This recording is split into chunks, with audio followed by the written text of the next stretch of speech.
Oke, selamat siang. Assalamualaikum warahmatullahi wabarakatuh. Salam sejahtera buat kita semuanya.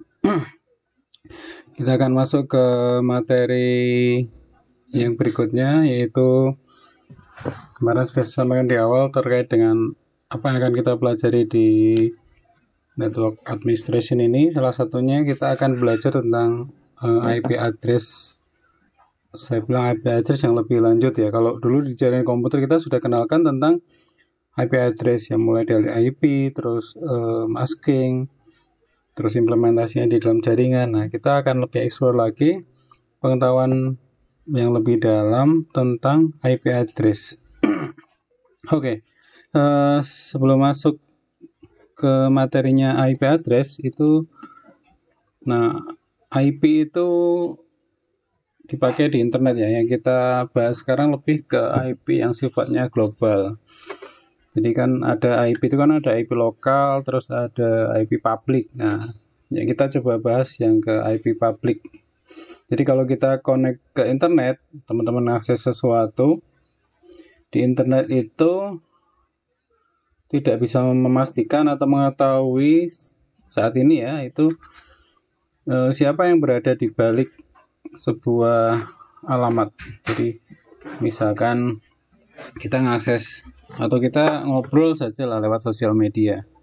Apakah yang kita tuju tadi atau yang kita ajak ngobrol tadi memang orang yang asli atau bukan gitu ya. Atau dia bisa saja menggunakan nama palsu. Nah, ini tidak bisa dipastikan 100% ya.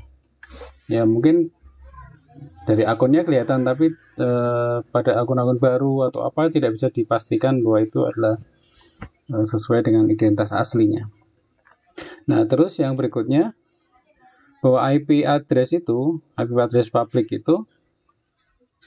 itu tidak hanya berupa IP saja. Jadi saat ini IP address itu atau ya sudah lama itu IP address itu dipakai untuk memberikan alamat dari suatu domain atau DNS. Jadi misalkan ada Google punya IP, Red Hat punya IP, Appnik dan sebagainya, itu masing-masing punya IP yang sendiri-sendiri ya. Ya mungkin ada satu kasus tertentu, misalkan kita hosting bareng-bareng gitu ya, atau namanya share hosting, bisa jadi beberapa alamat itu memiliki IP yang sama. Nah ini secara umum kalau web yang besar dan itu memang beda, itu biasanya IP-nya memang beda. Jadi alamat IP-nya beda. Misalkan ini.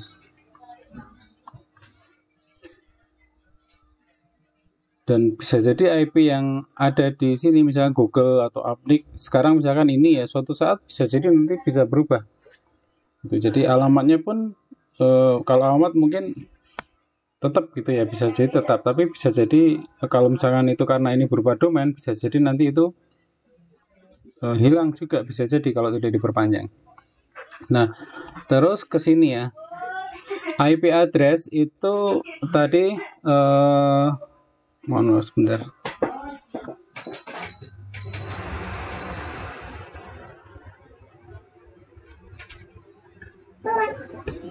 Nah, IP address tadi itu akan mencakup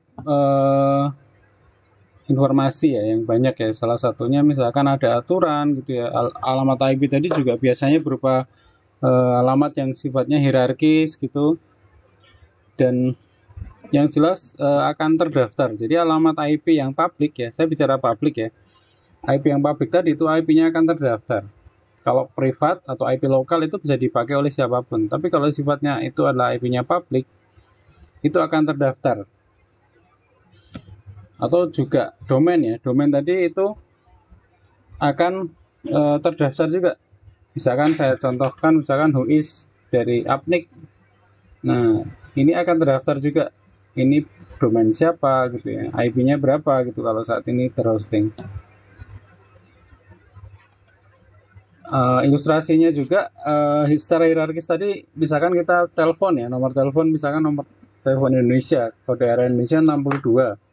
Atau misalkan nanti di Jakarta ada 21021, baru nomor lokalnya.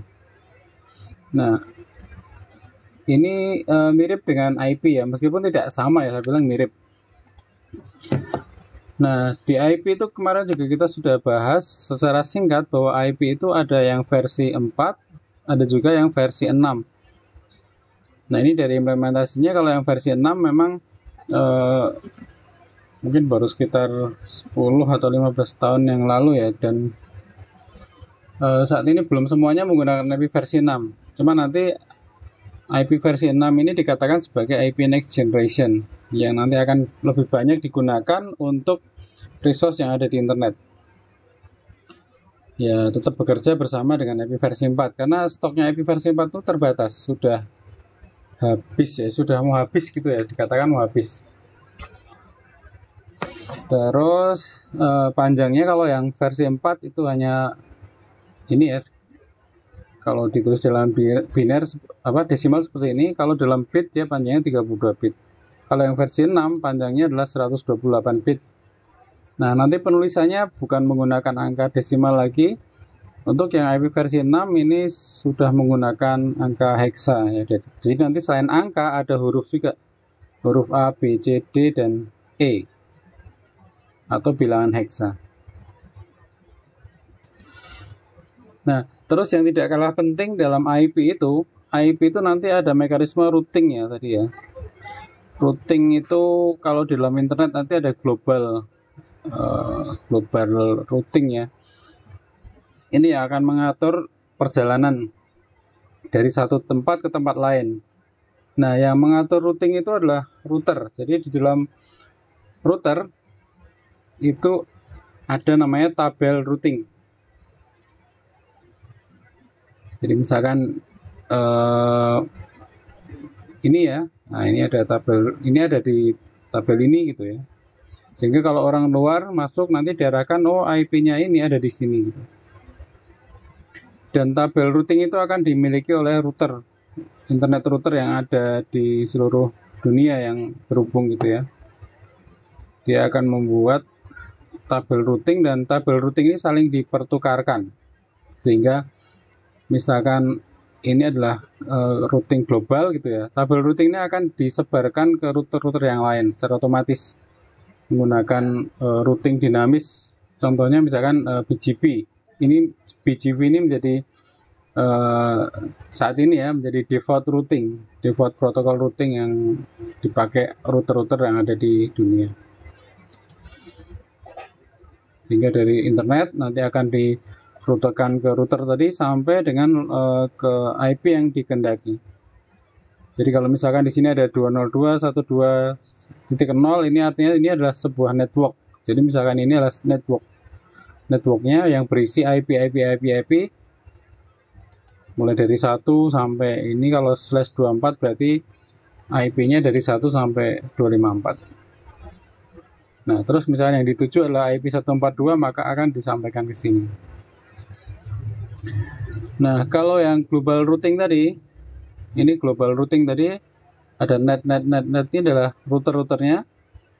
Jadi routing dari satu tempat ke tempat lain itu jalurnya tidak hanya satu. Ilustrasinya misalkan hubungan titik antar kota ya, antar kota A, B, C itu kan kita bisa lewat mana saja. Misalkan dari Jogja mau ke Semarang ya, kita bisa lewat mungkin Magelang dulu gitu ya. Atau kalau rute yang lain juga bisa lewat Solo gitu ya. Nah, ini tabel routing itu seperti itu. Jadi seandainya misalkan di sini padat gitu ya, bisa jadi routing akan dilewatkan di tempat lain. Mungkin jalurnya lebih panjang, tapi itu lebih cepat gitu ya. Nah, ini nanti mekanisme routing yang menentukan jalur tadi. Jadi ini jalur-jalurnya bisa banyak, tapi pada satu waktu data itu akan lewat satu tempat saja, satu lokasi. Gitu. Dari sini ke sini ke sini ya. Misalnya dari titik ini menuju ke sini, maka mungkin akan lewat sini ke sini. Tapi bisa juga lewat sini ya. Seperti itu. Nah, alternatif jalurnya tersedianya banyak. Yang mengatur nanti adalah routing. Nah, terus yang apalagi yang perlu kita ketahui tentang alamat IP? Alamat IP ini tadi ya, untuk yang publik itu dipakai untuk infrastruktur internet, web gitu ya, misalkan server, router dan sebagainya ya. Device-device yang dia membutuhkan diakses dari mana saja itu menggunakan IP public pada umumnya ya. Terus kalau misalkan lokal ya dikasih IP lokal gitu bisa jadi ya. Misalkan IP lokal kelas C atau kelas A dan sebagainya. Tadi kalau misalkan tujuannya pengen diakses secara global ya ini solusinya IP public. Terus yang berikutnya bahwa IP address itu kan terbatas resource-nya. Jadi saya sampaikan IP versi 4 itu sudah mau habis. Sehingga kalau misalkan teman-teman punya perusahaan mau mengajukan IP sendiri gitu ya, IP versi 4 mungkin sekarang susah ya. Mungkin nunggu orang lain atau perusahaan lain yang tidak menggunakan IP lagi ya. Ini terkait dengan nomor berikutnya ini. Jadi IP itu tidak bisa dimiliki secara permanen oleh suatu institusi. Kenapa ya? Karena IP itu modelnya adalah sewa. Jadi kalau misalkan pengen tetap digunakan, dia harus perpanjang gitu ya. Ini juga termasuk juga nama tadi ya, domain tadi juga sifatnya sewa, sehingga ini juga tidak permanen. Sehingga misalkan teman-teman punya domain, nama domain gitu ya, di internet, bisa jadi mungkin IP-nya sekarang alamatnya satu gitu ya, satu berapa gitu atau berapa gitu. Nah nanti bisa jadi IP itu berubah karena mungkin lokasi hostingnya berubah gitu ya, atau infrastruktur yang digunakan pindah dan sebagainya. Nah ini terkait dengan IP tadi terkait dengan domain ya, domain. Jadi domain itu kalau misalkan teman-teman memiliki domain atau nama domain, kalau supaya bisa diakses harus memiliki IP. Ini saya contohkan misalkan domain edu.cn. Ini dia ada alamatnya seperti ini. Nah, ini adalah contoh alamat IP versi 6. Karena FE 80.0 ya. Kalau yang versi 4 tadi kan penghubungnya tanda titik ya. Kalau yang versi 6 itu cara menuliskannya titik 2. Dan ini ada bisa disingkat ya. Kalau ini adalah 000 gitu ya. Besok kita akan lanjutkan secara detail ya, mungkin pembahasan itu tentang IP versi 6. Oke, nah ini juga sama ilustrasi saja. Jadi kalau di dalam secara geografi itu kan geografik ya, mungkin teman-teman pernah belajar geografi itu kan dibagi menjadi negara-negara ya. Negara itu memiliki prefix. Kalau ini prefix telepon gitu ya. Indonesia misalnya 62, ada plus 91 mana, plus 1 dan seterusnya. Nah, IP juga memiliki geografikal gitu, meskipun tidak per negara, tapi di negara itu ada pengelolanya. Nah, nanti di slide berikutnya nanti ada tentang bagaimana geografikal IP itu diatur ya. Ini tadi ya, secara geografik tadi, routing tadi ada. Ini agak saya percepat, nanti teman-teman bisa baca secara detail. Jadi ada tabel routing tadi, routing itu ya, routing itu biasanya dimiliki oleh provider atau ISP. Jadi misalkan saya di rumah pakai apa ya, Fiberstream misalkan, di tempat lain misalkan pakai IndiHome ya. Jadi di routernya ISP A sama ISP B itu dia punya tabel routing. Sehingga misalkan saya komunikasi dengan yang beda provider, sama-sama di Indonesia gitu akan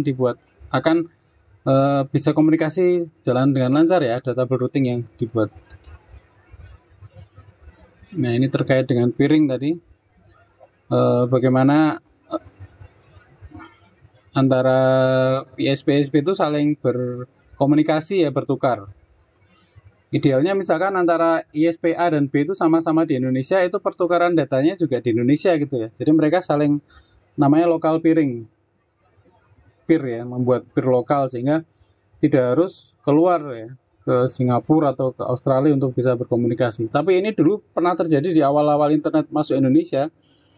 Itu komunikasi karena belum membuat local peer gitu ya, atau peering lokal atau internet exchange di lokal. Itu dulu misalkan ISPA sama B itu pengen berkomunikasi, itu ketemunya bukan di Indonesia tapi di Amerika dulu ya. Terus ada internet exchange ya, sehingga ketemunya misalkan komunikasi nanti tinggal ketemu di lokal saja, di Jakarta atau mungkin di Jogja. Seperti hanya telepon ya, misalkan teman-teman misalkan telepon rumah gitu ya, sama-sama Jogja ya nggak perlu kode area, tapi ketika misalkan dari Jakarta telepon ke Jogja ya pakai kode area dulu ya, atau dari luar negeri mau ke Indonesia ya pakai kode Indonesia dulu, baru kode area, baru nomor teleponnya, seperti itu. Nah ini ada namanya ini ya, Regional Internet Register atau RIR ya. Nah ini pembagiannya itu tahun 8192 itu ada namanya IANA, itu membagi menjadi beberapa region. Terus ini data saja, ini tabel routing global, itu ini tabel lama, tapi yang pasti itu pertumbuhan IP itu semakin banyak, sehingga pertumbuhan routing itu semakin banyak juga. Ini tahun 89 sampai 2017 gitu ya. Ini IP versi 4. Terus yang ini alokasi per negara, itu ini data 2017 gitu ya, yang paling banyak misalkan Amerika, Cina dan seterusnya. Nah ini ada pembagian tadi, ada IANA itu membagi menjadi ada ARIN, RIP ya. Kalau Indonesia masuk regionnya adalah APNIC atau Asia Pasifik. Jadi di Indonesia itu ada namanya APJI ya. APJI nanti itu di bawah APNIC ya.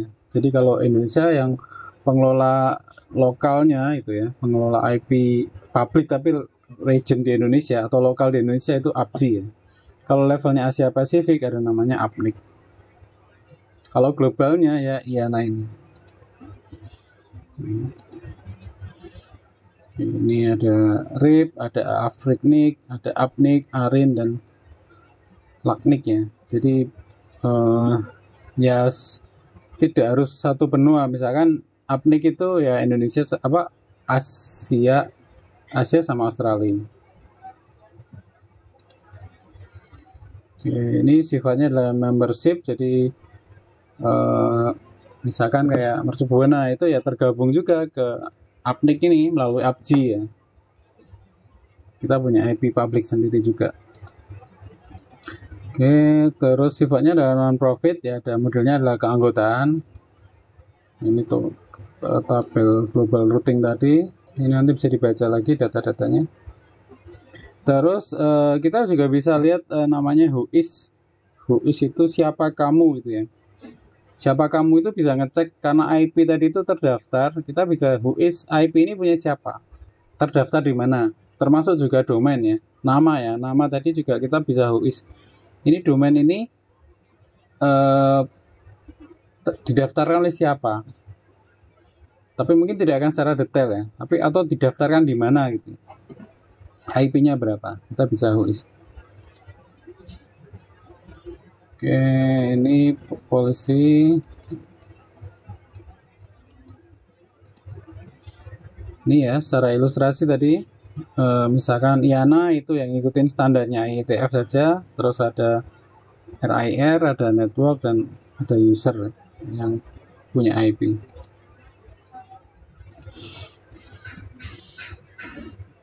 Nah ini yang saya bilang tadi, misalkan ada ISPA, BCD terhubung ke internet, nah bisa jadi mereka ada masing-masing punya koneksi internet sendiri, tapi ada juga namanya exchange ya, internet exchange. Dan tabel routingnya jalur routingnya bisa jadi banyak. Oke, ini saya lewatin IP versi 6 tadi. Ini yang menjadi IP next generation-nya. Nah ini prediksinya IP versi 4 itu ya tadi saya bilang udah habis atau hampir habis ya, atau cara mendapatkannya mungkin agak susah ya, meskipun mungkin masih ada.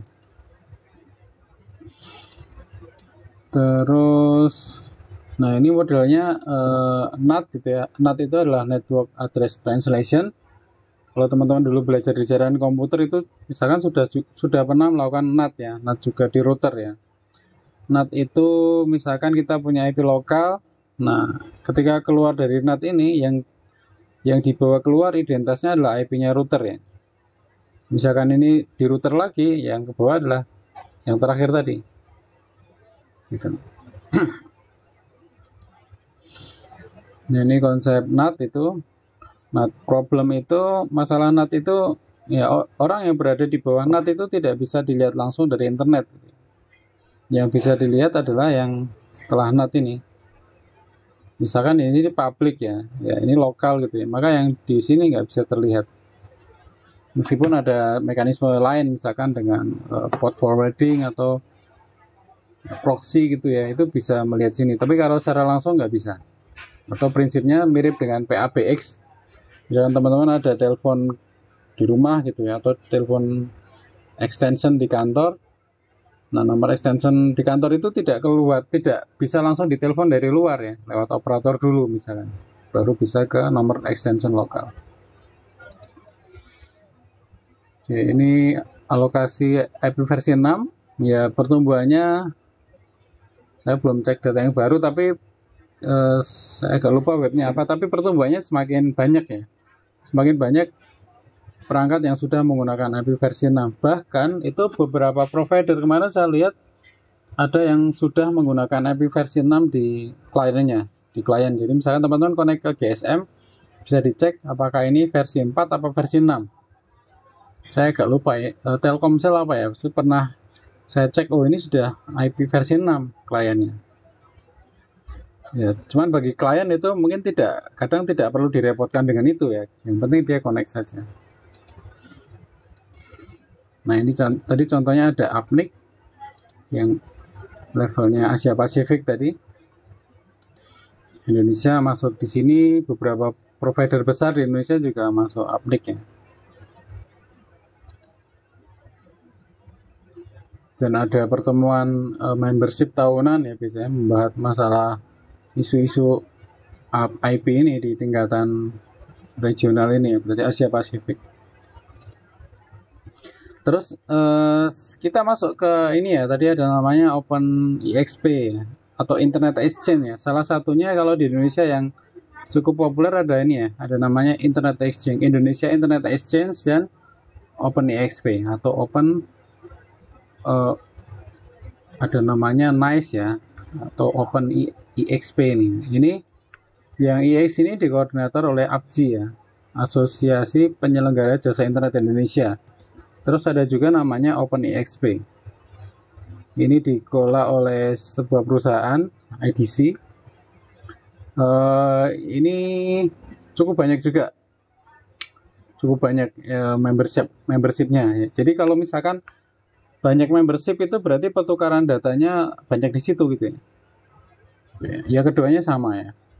Untuk pertukaran data pada level nasional di Indonesia. Terus yang Apnik tadi ada meeting di tahun 2018 ya, ada meeting. Tiap tahun ada meeting. Terus layanan APJI tadi, kalau misalkan ini teman-teman misalkan perusahaan ya pengen mendaftarkan IP, memperoleh IP sendiri, IP portable gitu, IP yang tidak berubah, itu bisa mengajukan ke APJI. Minta gitu ya, register ya modelnya. Tapi nanti bayar sewa per tahun gitu. Bisa untuk perusahaan yang swasta gitu ya, negeri bisa. Kalau untuk edukasi ada juga, bisa kampus gitu bisa. Bahkan kalau yang edukasi itu ada diskon, ada potongan. Oke, terus exchange tadi ya, internet exchange itu adalah pertukaran ya, tempat pertemuan gitu ya antara provider-provider, sehingga pertukaran datanya bisa di situ ya. Nah, di Indonesia itu selain EX tadi sama OpenEXP tadi, sebenarnya ada cukup banyak exchange.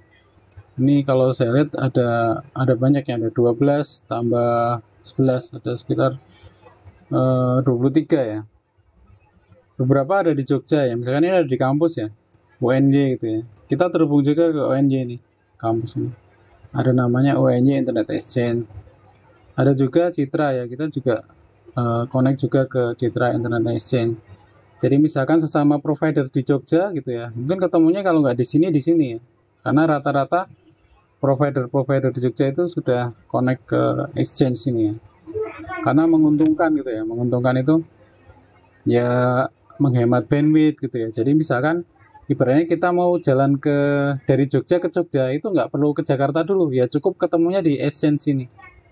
Tapi kalau nggak ada exchange ini, teman-teman misalkan dari Jogja mau ke Jogja, ya cari exchange lain yang terdekat, ya misalkan di Jakarta atau di mana ya, seperti itu. Konsekuensinya kalau exchange-nya agak jauh, ya tentu kan terbatasannya kan pada bandwidth ya. Jadi bandwidthnya mungkin tidak bisa maksimal.